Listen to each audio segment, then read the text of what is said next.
Have you ever started your morning feeling more tired than when you went to bed? You wake up, sit on the edge of the bed, rub your eyes, and just sit there for a minute, not because you're lazy, but because your body feels stuck. Stiff. Slower than it used to. And if you've ever thought to yourself, maybe this is just how it is after 70, I want to gently tell you, not necessarily. The truth is, the way you spend your first hour after waking up can have a huge impact on how the rest of your day feels. Your energy, your balance, your digestion, your mood, it's all shaped by your morning habits. And unfortunately, there are a few common ones that many people over 70 are doing that may actually be making things worse without realizing it. But here's the good news, when you stop doing these things, just let go of them, you don't just feel a little better. You can feel a lot better. Lighter. More stable. More clear-headed. And the best part? You don't need to make drastic changes. Just small, thoughtful adjustments. Let's start with one of the most overlooked mistakes, jumping out of bed too quickly. Now, I get it. You've always been an early riser. You're used to getting up, getting things done, and not wasting time. But after 70, your body needs a gentler approach. Overnight, your blood pressure naturally dips. When you wake up, it takes a moment for your heart and circulation to catch up. If you sit up and immediately stand, that sudden shift can cause dizziness, lightheadedness, or even a fall. And I don't have to tell you how dangerous a fall can be at our age. It's one of the leading causes of injury for older adults.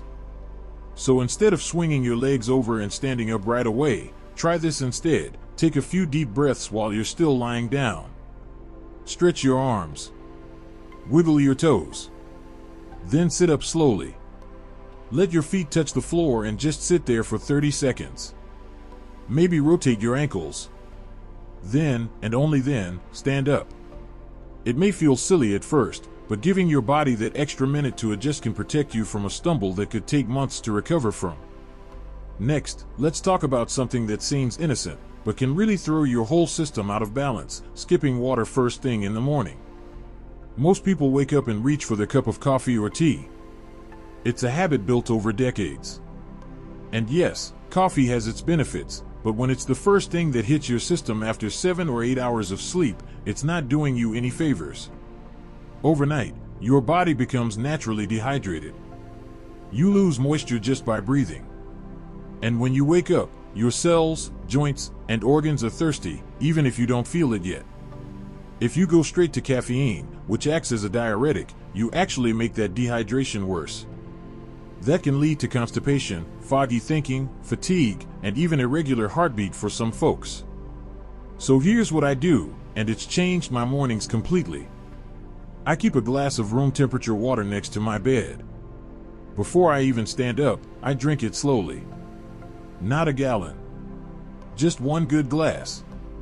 That simple habit wakes up your digestion, lubricates your joints, and gives your brain the hydration it needs to function clearly. A friend of mine, Michael, 78, told me he started doing this after years of morning dizziness and sluggishness. Within a week, he said, I didn't need that second cup of coffee anymore. I just felt clearer. That's the kind of shift we're aiming for. Not perfection. Just small decisions that support your body, not stress it out. And here's something else worth considering: checking your phone or turning on the news right away. I know it's tempting. You want to see the weather, catch up on the headlines, or maybe scroll through messages. But think about this: the very first thing your brain receives in the morning sets the tone for the entire day. If the first thing you see is bad news, loud headlines, or stressful notifications, guess what your nervous system does? It goes into alert mode. Even if you're still sitting in your pajamas, your body feels like something's wrong. And when that stress response becomes your default, it affects your digestion, your immune system, your mood, and your heart. Instead, give yourself a little space. 10 minutes. 15 if you can. Start your day with calm, a few stretches, some light music, or even just silence while you breathe. Give your mind the same gentle ease you're now giving your body. I know what you might be thinking: is it really that serious? And I'm here to tell you, yes. It's serious because it adds up. Not once, but every day. These little habits, how you move, what you drink, what you focus on, they shape the quality of your life after 70 more than you might believe. You've made it this far in life with strength, experience, and resilience. You deserve mornings that match that wisdom, that lift you up instead of dragging you down.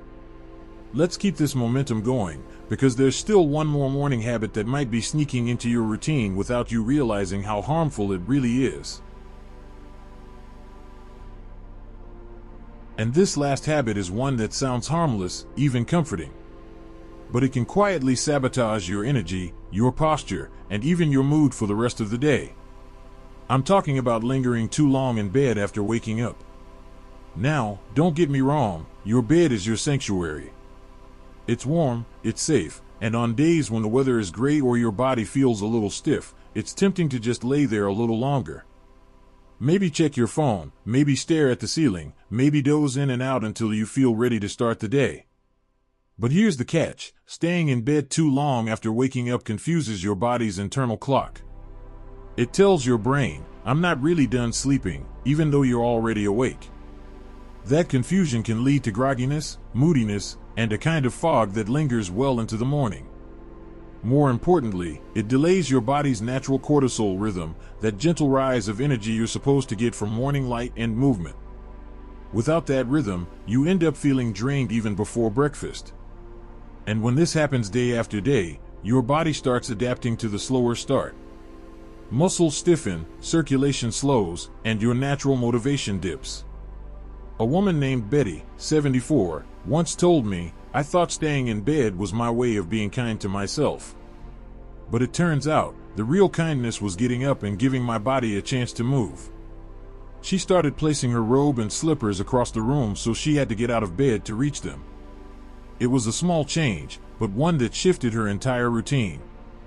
Now, she starts her day by opening a window, doing a few stretches, and sipping her water in the morning sun.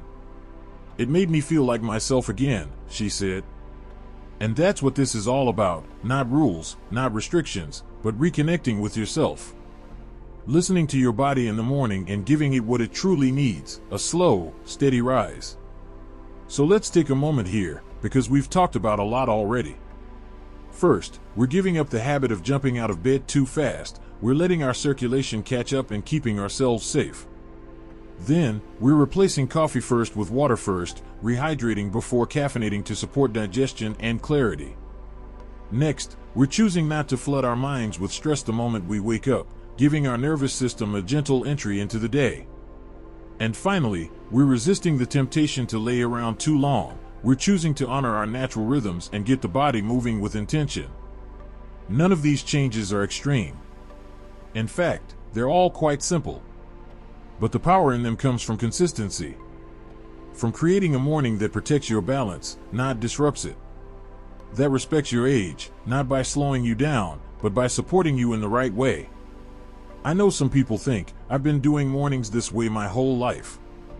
Why change now? And to that, I say, because your body has changed. Not in a bad way. In a wise way. You've earned the right to evolve your habits to match the season of life you're in. And if that means giving yourself a little more grace, a little more time, and a little more care in the mornings, isn't that a beautiful thing? There's no shame in needing something different than what you needed at 40. The real strength comes from knowing that, and doing something about it. One gentleman, Robert, 80, shared that after adjusting just 2 of these morning habits, drinking water before coffee and not checking the news right away, he felt more emotionally balanced throughout the day. It's not that I'm avoiding reality, he said. It's that I'm giving myself a better foundation before I face it.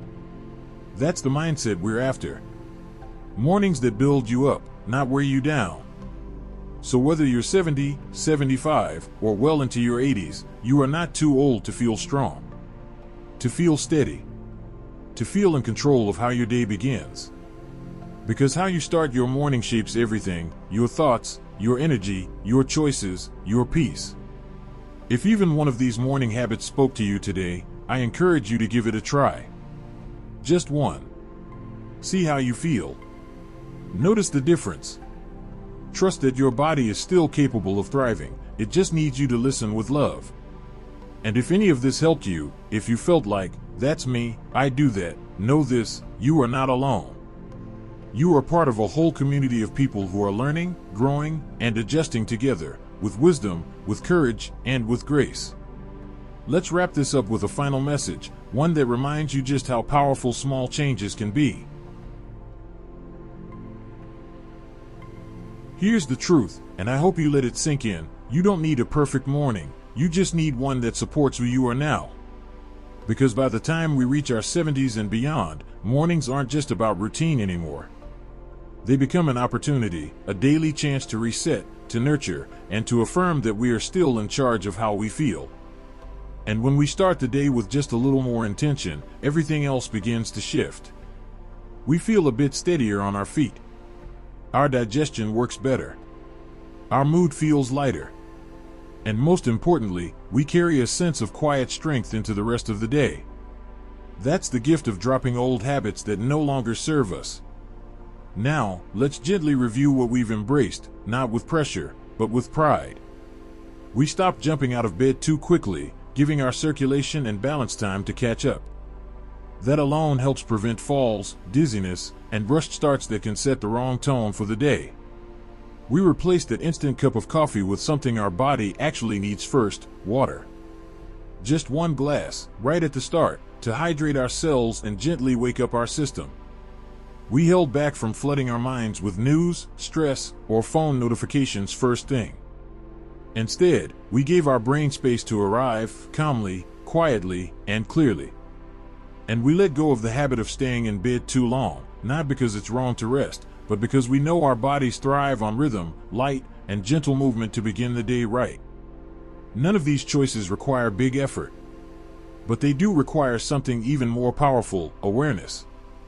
And once you become aware of what your mornings are doing to your mind, your mood, and your mobility, you can start designing your day with purpose, instead of letting it happen to you.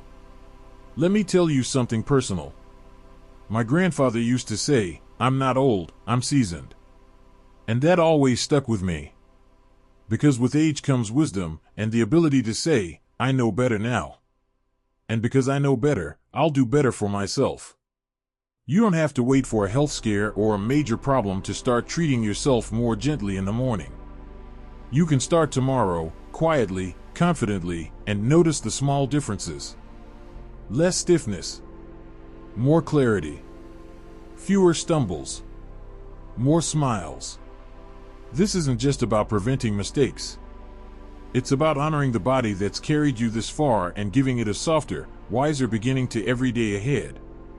So if this video gave you something to think about, I'd love to hear from you. Leave a comment below, let us know which habit you're going to try adjusting. Or simply share what your morning feels like now. You might inspire someone else to make a change. And if you haven't already, go ahead and like this video.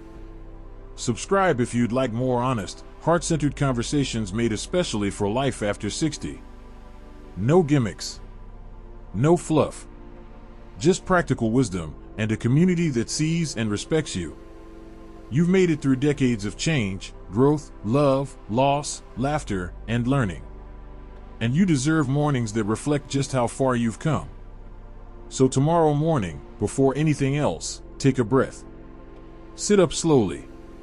Sip your water. Feel the morning light on your face. And remember, this is your time. Your peace. Your pace. Here's to more balanced mornings. More energized days. And more gentle strength at any age. You've earned it. And you're still just getting started.